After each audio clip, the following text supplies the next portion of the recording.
Vamos falar de economia. O dólar começou o dia registrando volatilidade na sessão desta sexta-feira e encerrou em alta. O repórter Danilo Molitermo acompanha o mercado financeiro e vai contar para a gente como foi o fechamento da moeda americana nesse comecinho de ano.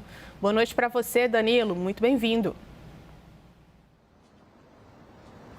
Boa noite, Ju, todos que acompanham o Arena. É isso, segunda sessão de negociação do ano e o dólar fecha em uma pequena alta de 0,3%, cotado a R$ 6,18. É sempre importante a gente mencionar sobre essas primeiras sessões do ano que elas acontecem no final de uma semana que a gente teve feriado. A gente teve no meio da semana o feriado com a virada do ano de 2024 para 2025. Por isso são sessões de bastante volatilidade, especialmente porque nesses dois últimos dias da semana, a gente tem um volume muito baixo de transações, de negociações. Com isso, qualquer passo para lá ou para cá faz o dólar subir ou descer.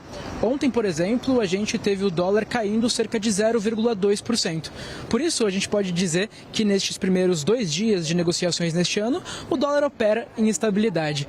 É importante a gente dizer também sobre esse comecinho de ano que a gente não tem fatos novos, dados novos ou comunicações novas. A gente viu no finalzinho do ano passado o quanto que as comunicações, as falas dos agentes públicos impactava a alta ou a baixa do dólar, e neste comecinho de ano a gente não tem estes fatos novos para que o dólar tenha um sinal ali consolidado, como a gente teve no finalzinho do ano passado, com o dólar subindo bastante, Ju.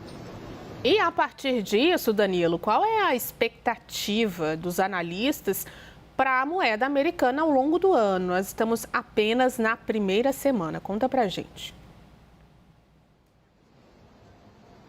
Ju, conversava há alguns minutos com o Márcio Estrela, que é consultor da Associação Brasileira de Câmbio, a Abracan, e o que ele indica, e está em linha com o que os analistas que a gente conversa dizem por aqui, é de que ao menos no primeiro trimestre o dólar deve acomodar na casa de R$ 6,05, um pouquinho abaixo do patamar que a gente vê hoje, especialmente por conta daquele guidance que a gente tem do Banco Central, de que o juro vai subir e atingir 14,25% já no comecinho do ano, no primeiro trimestre. Por isso, no primeiro trimestre, dólar acomodando a cerca de R$ 6,05. Importante a gente dizer que ele acomoda, mas continua em um patamar elevado acima dos R$ 6, o que era inimaginável no meio do ano passado, quando a gente tinha o dólar muito próximo de R$ 5.